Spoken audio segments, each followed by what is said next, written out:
سيدنا محمد وعلى آله وصحبه أجمعين أما بعد.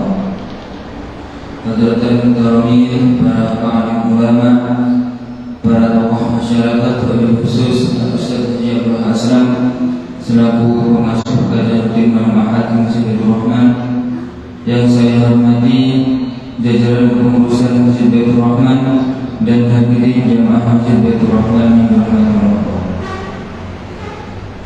Puji syukur kepada Allah Subhanahu wa taala yang telah melimpahkan maghfirah taufik serta hidayahnya sehingga kita bisa berkumpul pada malam hari ini dalam keadaan sehat walafiat tanpa suatu halangan apapun. Kedua kalinya salawat dan salam kita terhaturkan kepada junjungan kita Nabi Muhammad sallallahu alaihi wasallam yang senantiasa kita harapkan syafaatnya fi dunia dan akhirat. Bapak Ibu hadirin jamaah Masjid Baitur Rahman yang Allah. Seperti biasa, sebelum acara kita mulai, akan saya bacakan susunan acara pada malam hari ini. Acara yang pertama yakni pembukaan, acara yang kedua yakni mau'idul hasanah, dan acara yang ketiga yakni penutup. Marilah kita buka acara pada malam hari ini membaca surah Al-Fatihah bersama-sama dengan harapan mudah-mudahan hadir kita pada malam hari ini senantiasa dicatat sebagai amal saleh. Amin. Al-Hadiniyah wa alakum sholihah lahumul Fatihah. Bismillahirrahmanirrahim. Alhamdulillahirabbil alamin. Iyyaka na'budu wa iyyaka nasta'in. Shiratal ladzina an'amta 'alaihim ghairil maghdubi 'alaihim waladdallin. Memasuki acara yang kedua yakni mau'idul hasanah yang akan disampaikan oleh Ustaz Haji Abdul Hasram. Kepada beliau waktu dan tempat kami haturkan.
Assalamualaikum warahmatullahi wabarakatuh.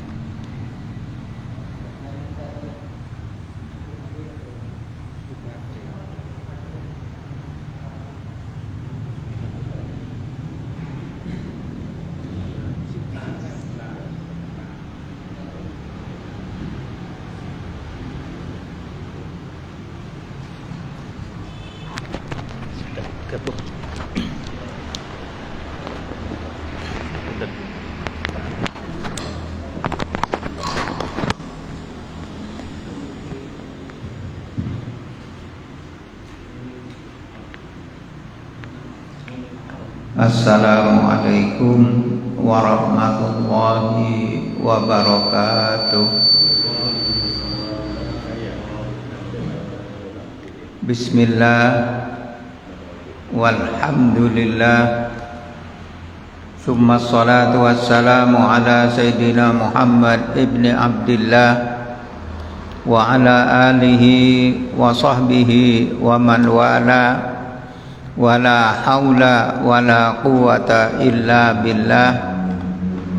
Subhanaka la ilma lana illa ma 'allamtana innaka antal alimul hakim wa tub alaina innaka antat tawwabur rahim. Rabbi shrah li sadri wa yassir li amri wahlul 'uqdatan min lisani yafqahu qawli wahdi qalbi wasaddid lisani amin. Alhamdulillah, segala puji dan syukur kehadirat Allah yang alhamdulillah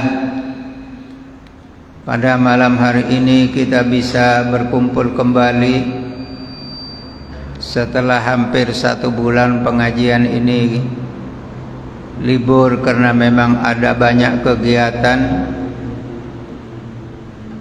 Mudah-mudahan kita selalu dipertemukan oleh Allah di dalam kita beramal baik, di dalam kita bersama-sama beribadah kepada Allah Subhanahu wa ta'ala. Dan mudah-mudahan ibadah kita yang sangat sedikit, banyak kesalahannya, banyak kekurangannya, namun mudah-mudahan diterima oleh Allah Subhanahu wa ta'ala, amin. Selanjutnya salawat dan salam semoga selalu terlimpahkan atas junjungan kita baginda Nabi Muhammad sallallahu alaihi wasallam, yang mana beliau sangat menganjurkan untuk kita banyak berkumpul di dalam majelis-majelis yang di dalam majelis itu mengarahkan kita kepada ridha Allah Subhanahu wa ta'ala. Bahkan baginda Nabi menjelaskan, idza marartum bi riyadil jannah farta'u. Qalu wa ma riyadul jannah ya Rasulullah? Qala khilaqul dzikir.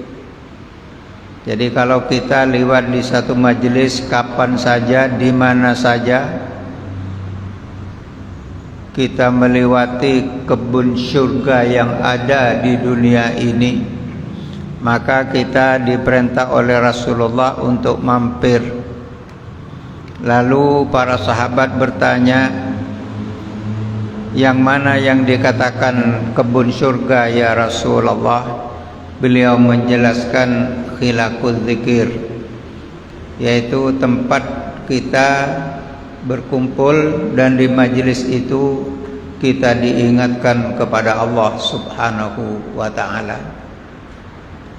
Hati kita dibawa kepada Allah dan Rasulnya. Mudah-mudahan majelis yang kita adakan ini, walaupun sangat sederhana dan sangat banyak kekurangannya, semoga makbul indallah, amin ya rabbal alamin.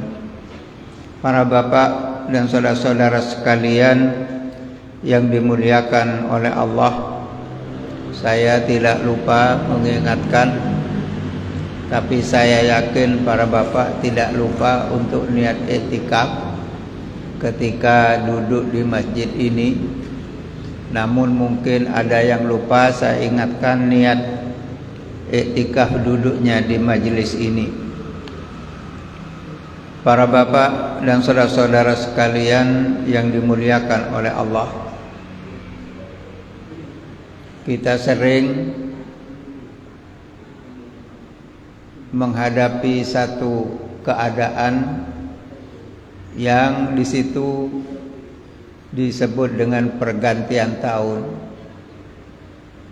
Sekarang kita berada di hari-hari terakhir dari tahun 2022, dan beberapa hari lagi kita akan memasuki tahun 2023. Beberapa bulan lagi kita akan menghadapi perubahan juga dari tahun 1443 Hijriah ke 1444 Hijriah. Memang waktu berjalan terus.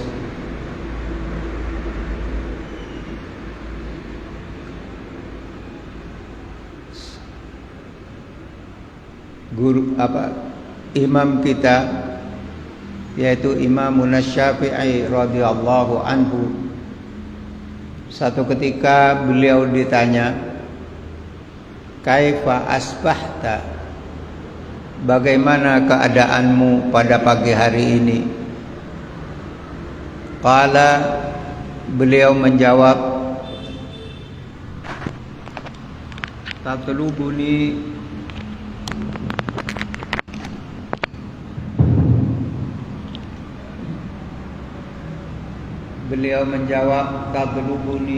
samaniyatun." Saya dituntut untuk melaksanakan 8 perkara.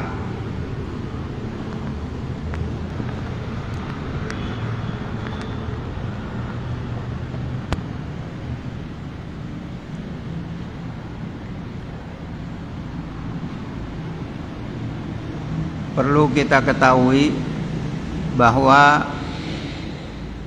Imam Syafi'i yang namanya adalah Muhammad bin Idris, beliau berguru kepada Imam Malik bin Anas. Sedangkan Imam Malik bin Anas berguru kepada Imam Hanafi, Imam Hanafi. Dan Imam Hanafi sendiri berguru kepada Sayyidina Ja'far As-Shadiq. Sayyidina Ja'far As-Shadiq ini adalah salah satu cucu dari Sayyidina Ali Zainal Abidin, yang menurut nasab beliau adalah Sayyidina Ali Zainal Abidin bin Husain, putra Sayyidina Husain, cucu Rasulullah sallallahu alaihi wasallam. Sayyidina Ali Zainal Abidin mempunyai seorang putra yang bernama Muhammad Bagir. Beliau digelar dengan Muhammad Bagir karena Bagirul Ulum, dari kealimannya di bidang agama. Dan Sayyidina Muhammad Al-Bagir mempunyai putra yang bernama Ja'far As-Shadiq, yaitu guru dari Imam Hanafi. Jadi A'immatul Arba'ah ini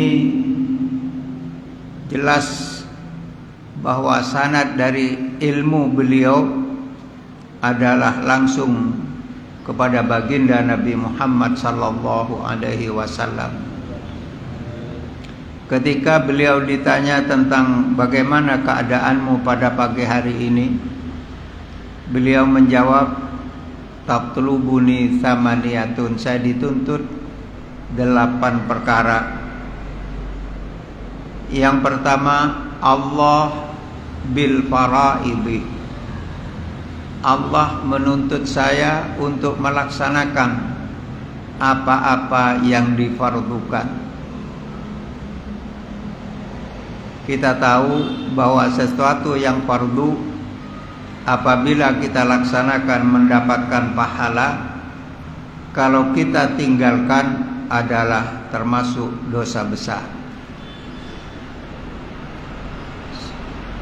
Fardu yang paling utama di dalam agama adalah as-shalah. Oleh karena itu saya memberikan ijazah di dalam pengajian malam Selasa, dan juga bisa dilaksanakan oleh para bapak dan saudara-saudara sekalian. Setiap mau sholat 5 waktu, sebelum sholat baca ayat Rabbi ja'alni muqimas shalah wa min dzurriyyati Rabbana wa taqabbal doa. Dengan niatan kita mohon kepada Allah bahwa saat ini sampai kita dipanggil oleh Allah, dan ketika kita menghadapi saat akhir dari kehidupan kita, jangan sampai ada satu fardu yang kita tinggalkan.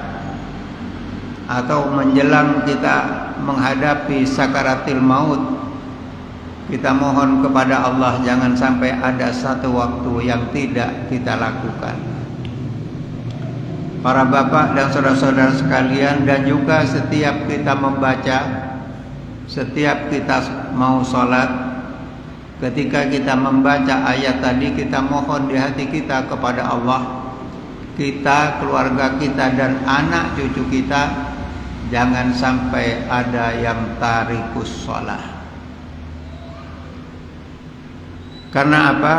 Baginda Nabi Muhammad sallallahu alaihi wasallam bersabda, "Innallaha farada faraidha fala tudayyi'uha."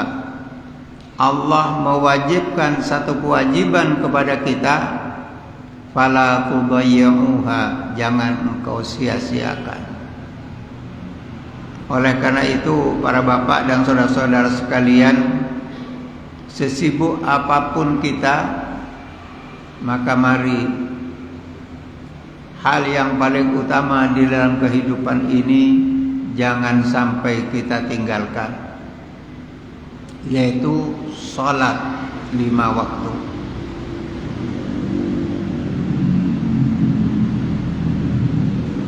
Sholat adalah merupakan hubungan langsung antara kita dengan Allah. Man arada an yatakallama ma'allah falyadkhulis shalah. Siapa orang yang ingin matur atau berbincang dengan Allah, lakukanlah salat. Jadi ketika kita salat fardu atau salat sunnah, di saat itu kita sedang berkomunikasi langsung dengan Allah. Oleh karena itu sangat perlu kita jaga adab kita ketika kita melaksanakan sholat. Para bapak dan saudara-saudara sekalian yang dimuliakan oleh Allah Subhanahu wa ta'ala, maka tentang sholat ini marilah kita, setiap kita melaksanakan sholat, kita usahakan dengan penuh perhatian. Kita arahkan hati kita untuk selalu fokus kepada sholat. Ketika di dalam sholat itu kita kadang-kadang diingatkan oleh syaitan untuk sesuatu yang kita lupakan sebelumnya, maka itu hendaknya kita cepat kita sadari, kita kembalikan pikiran kita dan hati kita kepada Allah Subhanahu wa ta'ala. Kita sangat beruntung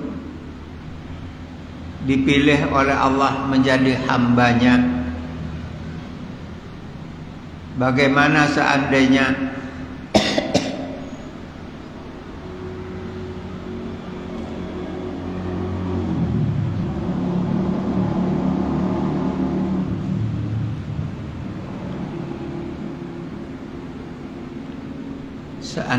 Allah tidak memilih kita untuk menjadi hambanya? Bagaimana seandainya kalau kita dijadikan orang yang kufur kepadanya? Na'udzubillah, tsumma na'udzubillah. Oleh karena itu, mari kita selalu mohon kepada Allah agar kita dijadikan oleh Allah hambanya dari dunia sampai di akhirat nanti. Artinya kita mohon kepada Allah di saat-saat kita menghadapi sakaratil maut, kita mohon iman kita ditetapkan oleh Allah Subhanahu wa ta'ala. Kita mohon kepada Allah, kita kembali kepadanya tetap membawa tauhid, tetap kita bertuhankan Allah Subhanahu wa ta'ala. Semoga Allah menjaga iman dan Islam kita, amin ya rabbal alamin. Mungkin kita sering mendengar si A sukses karena dia bisa menjadi seorang yang pangkatnya tinggi. Si B sukses karena bisa membuat perusahaan yang besar. Si C sukses karena dia bisa bangun rumah yang indah, mobilnya bagus, hartanya banyak. Mungkin itu yang kita katakan sukses. itu sebenarnya sukses yang semu. Sukses yang sebenar-benarnya sukses ialah kalau ketika kita menghadapi sakaratil maut, ketika menghadapi ruh kita akan dicabut oleh malaikat maut, di saat itu kita tetap membawa iman kepada Allah Subhanahu wa taala. Itulah sukses yang sebenarnya. Kalau yang lain itu sukses belum tentu menyelamatkan kita kalau kita salah memanfaatkannya. Oleh karena itu mari kita perbanyak memohon kepada Allah, semoga kita ini dijadikan orang yang sukses membawa iman dan Islam kita ke hadirat Allah Subhanahu wa taala. Amin ya rabbal alamin. Oleh karena itu para bapak dan saudara-saudara sekalian yang dimuliakan oleh Allah, kita berhitung kalau dari tahun 2022 ke 2023 berarti bertambah yang kita jalani, sedangkan perjalanan kita adalah maju, berarti kita bertambah dekat dengan tempat tujuan kita. Sedangkan sisa dari umur kita yang akan kita jalani pasti selalu berkurang. Ibnul Jauzi mengatakan di dalam kitabnya Al-Fawaid, wa kullama zida min umrihi naqasa fi hirsihi. Sebaiknya setiap orang ketika dia merasa umur yang dijalani bertambah, sisanya yang akan dijalani berkurang, maka hendaknya dia mengurangi hirsihi, ketamaannya tentang duniawi. Maksudnya bagaimana? Berarti bukan kita terus tidak bekerja, tetap bekerja dengan baik, tapi apa yang dapat kita lakukan dari pekerjaan kita niatkan untuk ibadah kepada Allah Subhanahu wa taala. Para bapak dan saudara-saudara sekalian yang dimuliakan oleh Allah, kita harus sadar bahwa kita sebagai manusia dikatakan nabda'u ma'muri. Kita ini tadinya tidak ada, lalu oleh Allah ditakdirkan kita terlahir ke dunia ini. Sesudah itu wa nusbihu masyhurin, lalu kita hidup, bisa beraktivitas, bisa berbuat dan segalanya dalam kehidupan yang kita jalani ini. Tapi kita harus tahu bahwa keadaan itu tidak akan tetap. Kita saja perhatikan keadaan badan kita, termasuk yang berbicara ini, bahwa perkembangan di dalam manusia menjalani kehidupan ini, kalau tadinya dia dari anak-anak keadaannya lemah, tidak bisa apa-apa, di situ dia karena perkembangan umur maka menjadi lebih baik, mampu berbuat sesuatu dengan bertambahnya umur. Tapi setelah sampai ke puncak, ibarat orang mendaki, kalau sudah sampai ke puncak, maka setelah itu dia akan turun. Nah, di dalam penurunan ini apa yang saya maksud adalah pengurangan kemampuan. Kalau tadinya kita tegap, badan kita sudah mulai melemah.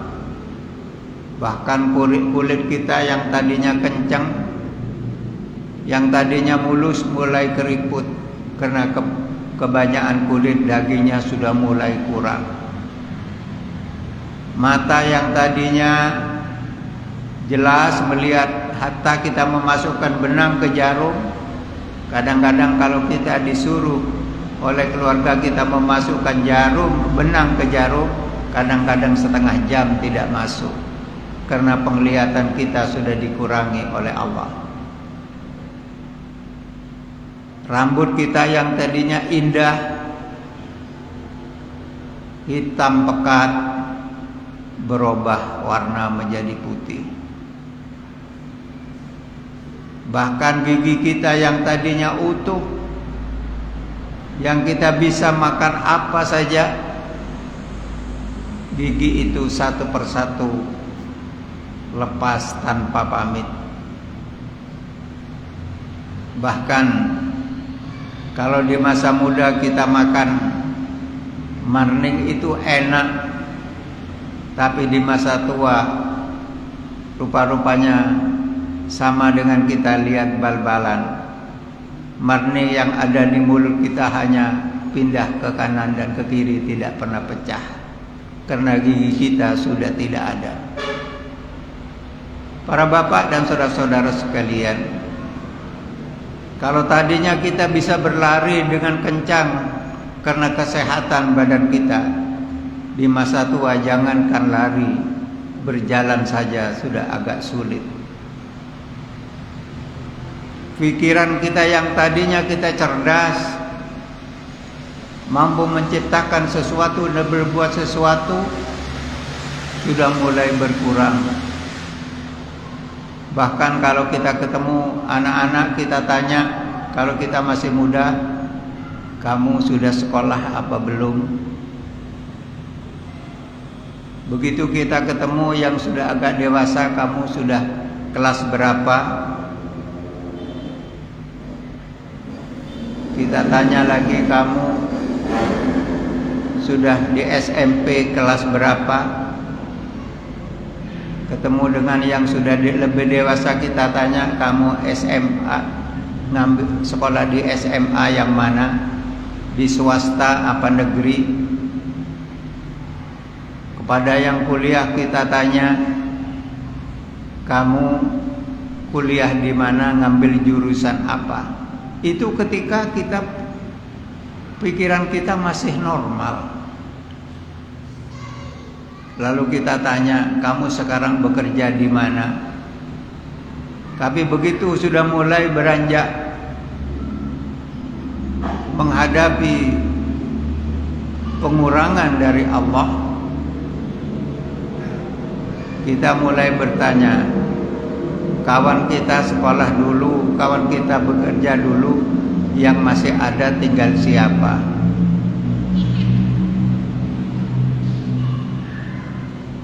Bahkan yang terakhir, karena pemikiran kita sudah dikurangi oleh Allah, kita bertemu dengan kawan saja kita bertanya, kamu ini siapa? Padahal sebelumnya kawan itu sudah berkumpul dengan kita setiap hari, tapi karena pikiran kita sudah dikurangi oleh Allah, kita bertanya, kamu ini siapa? Oleh karena itu, para bapak dan saudara-saudara sekalian, marilah kita berpikir dan kita menilai apa tujuan Allah. Yang di dalam Al-Quran Allah mengatakan bahwa manusia diciptakan oleh Allah dalam keadaan lemah, lalu dari lemah dijadikan kuat, dari kuat dijadikan lemah kembali oleh Allah. Ini ada sebenarnya karena bentuk kasih sayang Allah, dikurangi sedikit demi sedikit agar kita sadar bahwa kehidupan ini tidak kekal, bahwa kehidupan ini pada satu saat pasti akan berakhir. Dan tentang kehidupan ketika akan diakhiri oleh Allah, tidak memandang atau tidak menunggu orang itu sakit, tidak menunggu orang itu tua, tapi yang ditunggu adalah ketentuan dari Allah. Apalagi di akhir zaman ini, baginda Nabi mengisyaratkan kepada kita bahwa akan banyak orang yang mati secara mendadak. Nah, inilah perlu kita mempersiapkan diri. Apa yang akan kita bawa menghadap Allah? Sudahkah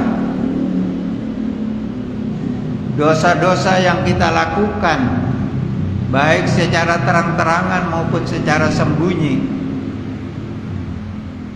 apakah itu maksiatnya hati dan pikiran yang tidak ada orang tahu tapi semuanya diketahui oleh Allah? Sudah kita taubati atau belum?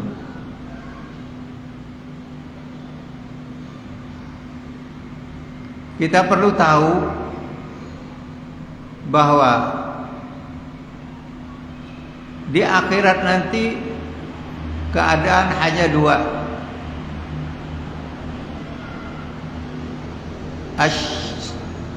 As-sa'adah, orang yang beruntung dan berbahagia, dan satu kelompok as-saqawah, orang yang celaka dan akan menderita. Kita tanya kepada diri kita, kira-kira kita ini akan kemana? Maut pasti menghadang kita. Sebab Imam Syafi'i ketika beliau ditanya, setelah beliau menjelaskan, setelah Allah menuntut beliau dengan perintah wajibnya, wa rasuluhu bisunnatih, Rasulullah menuntut kita agar kita tidak meninggalkan sunnah-sunnah beliau. Perlu kita ketahui bahwa di akhir zaman ini akan banyak orang yang sudah mengabaikan sunnah Rasulullah.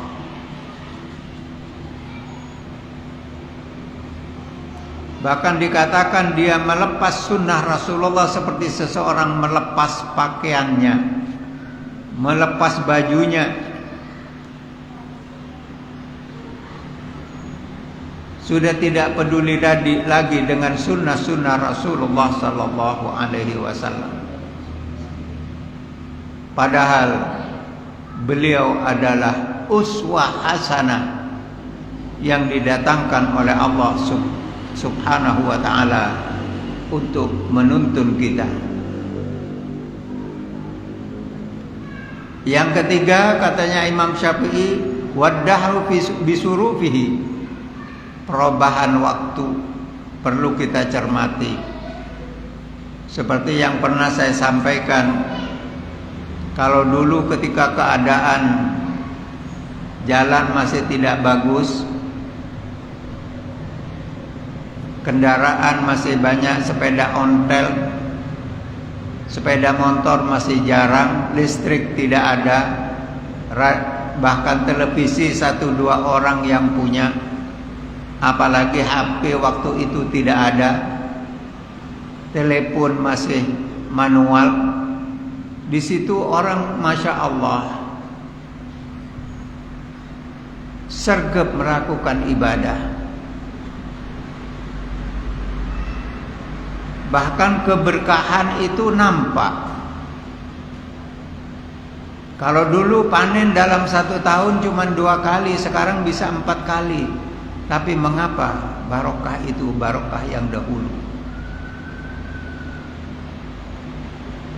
Loh, manusia tambah dimudahkan oleh Allah kok tambah jauh dari Allah. Apa sebab?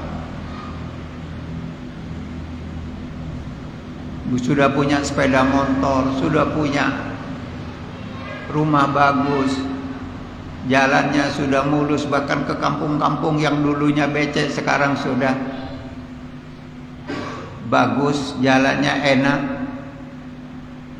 Kalau dulu biasanya jalan kaki dari Karanganyar ke Ambulu, sekarang sebentar, dalam hitungan menit sudah sampai karena naik sepeda motor. Tapi mengapa? Ini bukan tambah menjadikan kita manfaatkan untuk mendekat kepada Allah. Kok justru malah mengurangi waktu kita untuk Allah Subhanahu wa ta'ala. Apalagi saat ini waktu kita banyak disita dengan adanya HP. Bahkan waktu-waktu kita habis dengan kita melihat HP yang ada di tangan kita. Seakan-akan itu yang kita perlukan, padahal itu tergantung manusianya. HP yang kecil itu bisa mendatangkan manfaat bagi kita kalau kita manfaatkan dengan baik, tapi bisa mendatangkan celaka bagi kita kalau kita tidak menyadarinya. Bahkan maksiat sewaktu-waktu tanpa kita beli ada di kantong kita sendiri. Apalagi anak-anak muda lebih banyak melihat gambar-gambar yang tidak pantas untuk dilihat. Sehingga kita lihat sekarang di mana anak-anak kita. Kadang-kadang anak kita tidak kenal langgar, tidak kenal masjid, sehingga banyak anak orang Islam yang sudah belasan umurnya masih tidak kenal huruf Al-Quran, masih tidak tahu berapa rukun sholat. Lalu siapa yang akan bertanggung jawab? Mari anak-anak kita bimbing untuk bagaimana dia menyadari pentingnya agama, bahwa yang akan dibawa ke hadirat Allah bukanlah HP-nya, bukanlah kesenangan-kesenangan masa muda yang tidak terkontrol, tapi Allah Subhanahu wa ta'ala membanggakan di hadapan para malaikatnya apabila ada anak muda yang tekun beribadah kepada Allah Subhanahu wa ta'ala. Dan Allah membanggakan apabila ada anak muda yang selamat dari hal-hal yang tidak baik di masa mudanya. Para bapak dan saudara-saudara sekalian yang dimuliakan oleh Allah, yang keempat, menurut Imam Syafi'i, wal ayal biqutihim, keluarga saya menuntut belanja tiap harinya. Disinilah kita diuji oleh Allah, karena memang manusia diciptakan dalam keadaan sulit. Apakah ketika kita membutuhkan sesuatu itu mampu kita mencarinya, apa-apa yang dihalalkan dan diridai oleh Allah, ataukah malah sebaliknya? Para bapak dan saudara-saudara sekalian yang dimuliakan oleh Allah, kita jangan silau. Kalau sekarang ini, kalau satu anak pandai menyanyi, suaranya bagus, itu sebentar saja dia bisa menjadi miliarder, karena dibeli mahal. Tapi kalau ada seorang anak yang baca Al-Qur'annya bagus, biasa-biasa saja. Padahal mana yang lebih berharga di hadapan Allah? Mari hal ini kita cermati dengan pikiran yang jernih. Para bapak dan saudara-saudara sekalian yang dimuliakan oleh Allah, hati-hati di dalam kehidupan sehari-hari tentang riba.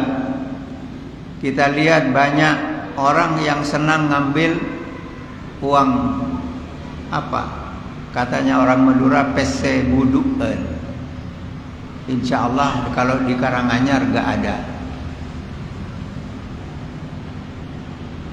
Butuh sedikit, ngambil 100.000, terima 900. Cicilannya tiap hari 12.000. Bekerja apa yang tiap hari bisa hasil 30%? Bukan kita diuntung, malah kita dipersulit. Di samping dipersulit, itu pun mengantar kita kepada perbuatan riba. Ahallallahul bai'a wa harramar riba. Sekarang ini masyarakat sulit menghindari riba, bahkan menjadi seakan-akan kebutuhan. Banyak yang senang mengambil itu, padahal jelas-jelas itu dilarang. Maka mari kita, diri kita dan keluarga kita, anak cucu kita kenalkan kepada riba yang diharamkan dan perdagangan yang dihalalkan. Yang kelima, menurut Imam Syafi'i, wal hafadzatu bima yantiqu lisani.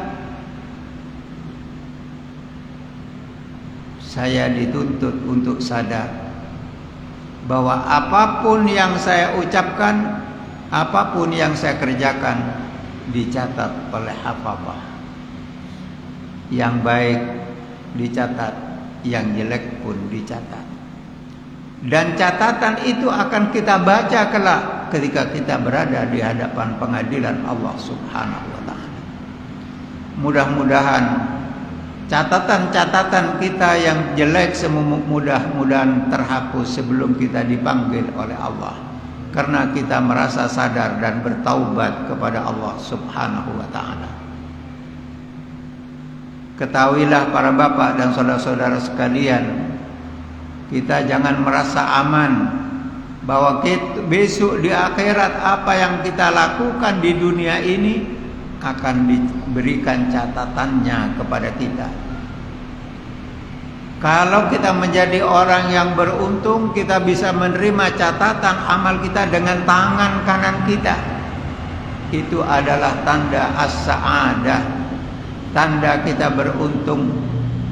Tapi kalau sampai na'udzubillah, tsumma na'udzubillah, tsumma na'udzubillah, kalau sampai kita tidak mampu menerima catatan amal kita dengan tangan kanan, bahkan dengan tangan kiri, na'udzubillah, itulah tanda akan penyesalan yang akan berkepanjangan. Para bapak dan saudara-saudara sekalian, marilah kita sadari perjalanan lakon hidup ini. Kita niatkan akan menjalani apa-apa yang diridhai oleh Allah. Dan mari kita taubat setiap malam, salat taubat walaupun 2 rakaat. Dan usahakan perbanyak istighfar di waktu menjelang subuh. Karena la saghirata ma'al israr wala kabirata ma'al israr. Ma'al istighfar, dosa walaupun sedikit kalau selalu dikerjakan sama dengan kita menumpuk sesuatu. Tadinya sedikit karena tiap hari ditumpuk, lalu menjadi besar dan banyak. Itulah dosa-dosa kita. Tetapi la kabirata ma'al istighfar, tidak ada banyaknya, tidak ada besarnya dosa kalau kita mau beristighfar mohon ampunan Allah Subhanahu wa taala. Terutama yang diisyaratkan oleh Allah di dalam Al-Qur'an, wal mustaghfirina bil ashar. Di waktu menjelang subuh kita duduk, kita menghinakan diri di hadapan Allah. Kita merasa diri kita hina dan banyak dosa. kita nangis, kita mohon ampunan Allah Subhanahu wa ta'ala. Mari kita jangan merasa aman dengan dosa-dosa kita. Kita akan aman kalau dosa itu sudah diampuni oleh Allah. Maka sebelum kita merasa dosa kita diampuni oleh Allah, jangan berhenti untuk beristighfar, mohon ampunan Allah Subhanahu wa ta'ala.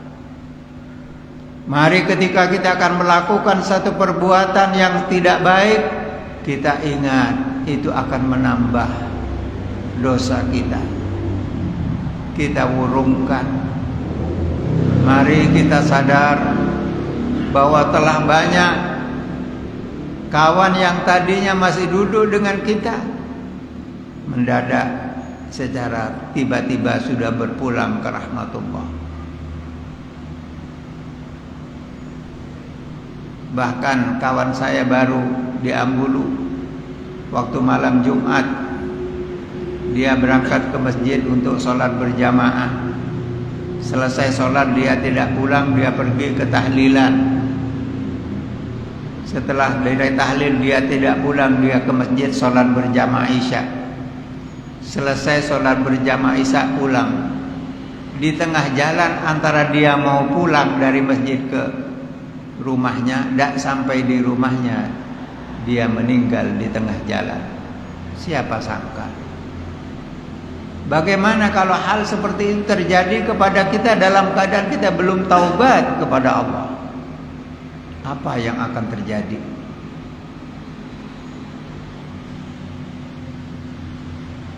Jangan kita merasa aman. Orang yang merasa aman berbuat dosa ketika di dunia, dia tidak akan aman dari siksa Allah di akhirat nanti. Siapa orang yang tidak merasa tidak aman dengan dosanya di dunia, dia bertaubat kepada Allah, dia beristighfar mohon ampunan Allah, dia akan aman dari siksa Allah di akhirat nanti. Mana yang akan kita pilih?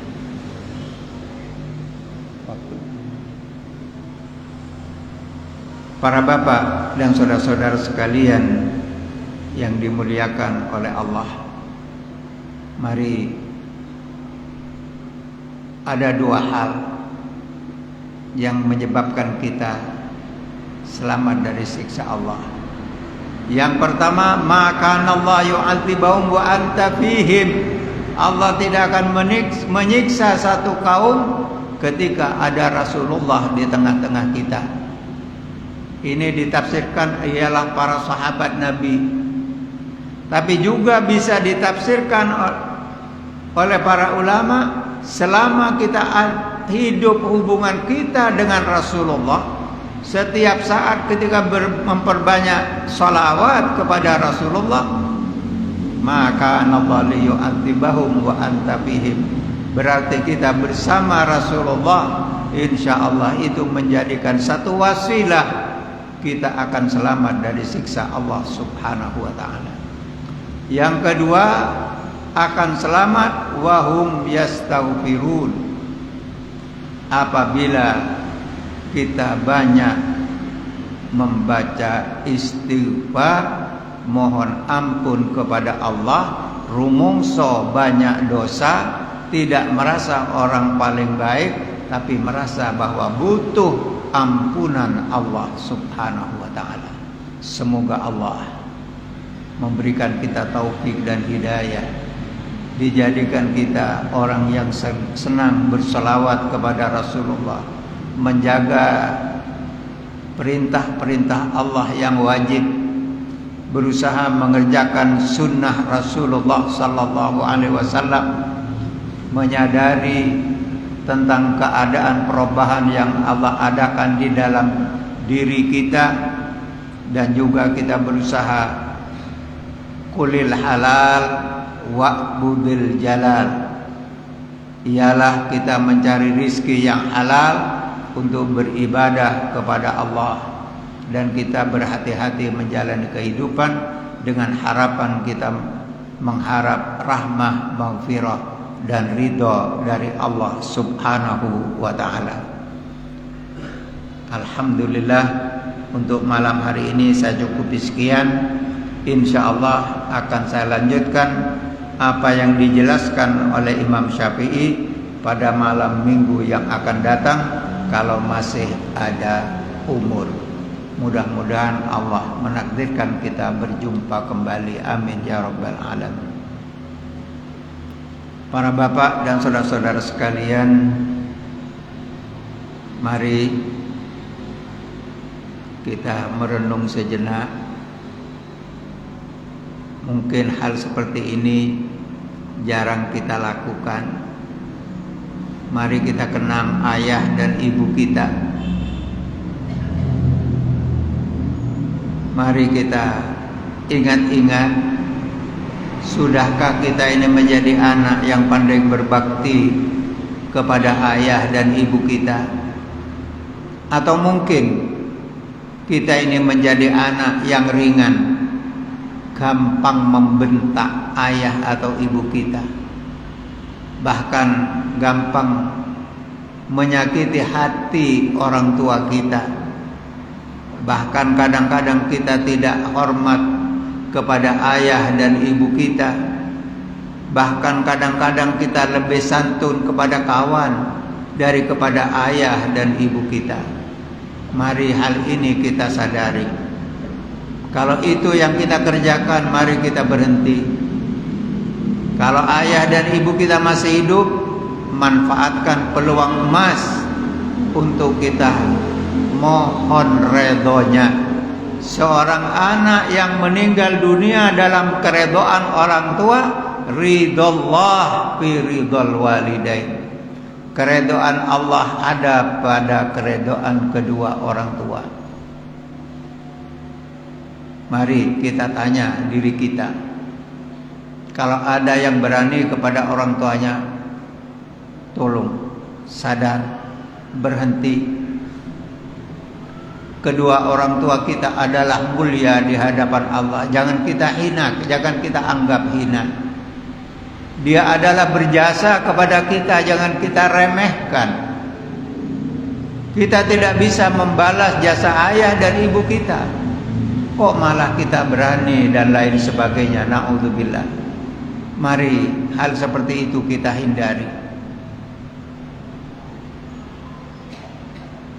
Kalau ada yang terlanjur berbuat, cepat minta maaf kepada ayah dan ibu kita.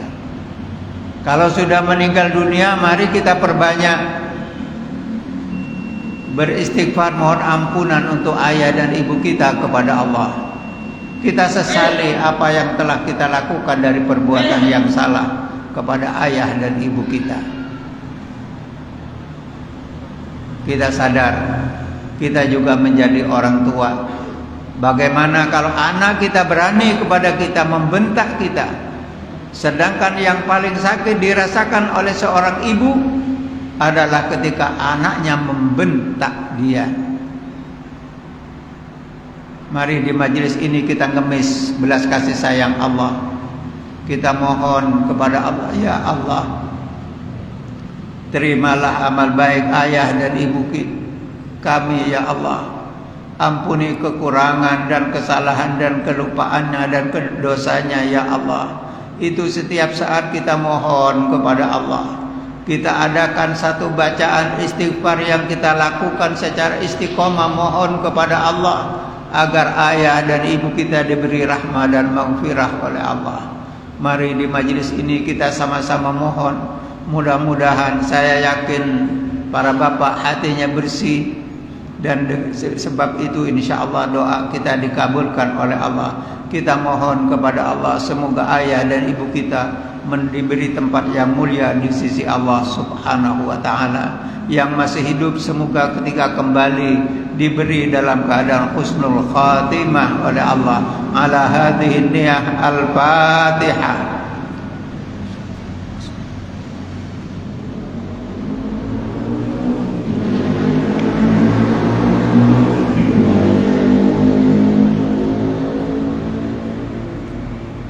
Yang kedua, mari kita mohon kepada Allah untuk saudara-saudara kita yang sudah lama berada di alam barzah, saudara-saudara seiman namun dilupakan oleh anak cucunya. Kita ikut berbagi, mari kita sama-sama mohon kepada Allah semoga mereka juga diberi rahmat dan maghfirah oleh Allah berkat keimanannya kepada Allah Subhanahu wa taala. Ala hadhihi niyyah lahumul Fatihah.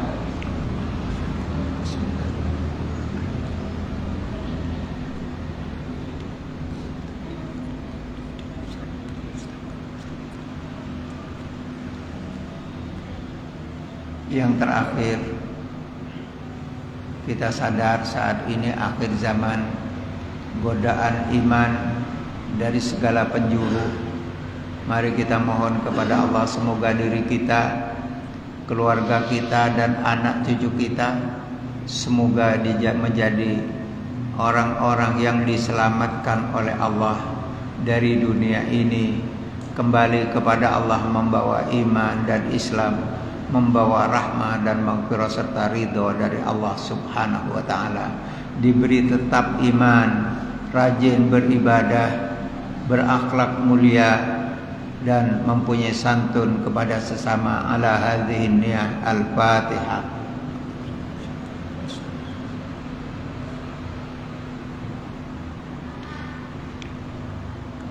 Ihdinas siratal mustaqim.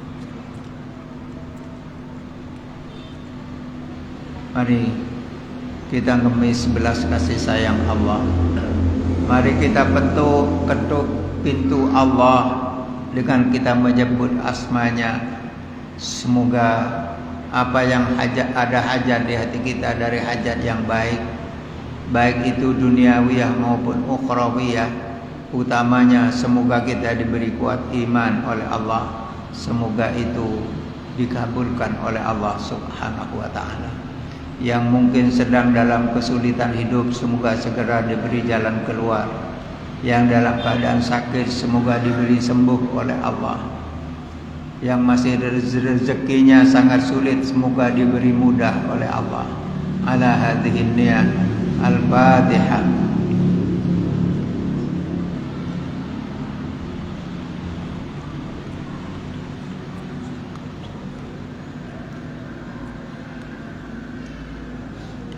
Bismillahirrahmanirrahim. Walillahil asmaul husna fad'uhu biha.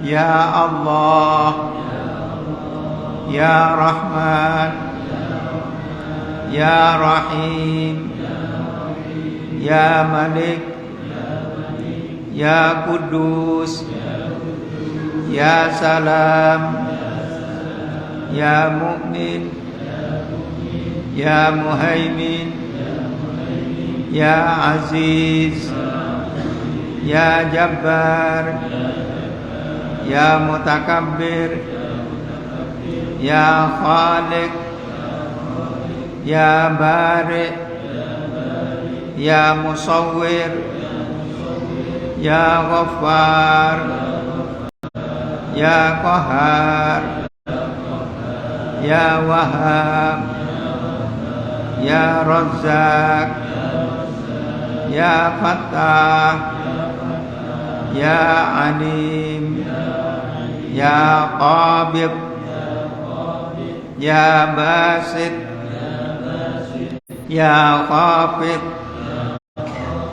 Ya Rafi', Ya Mu'izzu, Ya Mudhillu, Ya Sami', Ya Basir, Ya Hakam, Ya Adlu, Ya Latif, Ya Khabir, Ya Halim, Ya Azim, Ya Ghafur, Ya Syakur, Ya Aliyu, Ya Kabir, Ya Hafid, Ya Muqit, Ya Hasib, Ya Jalil, Ya Karim,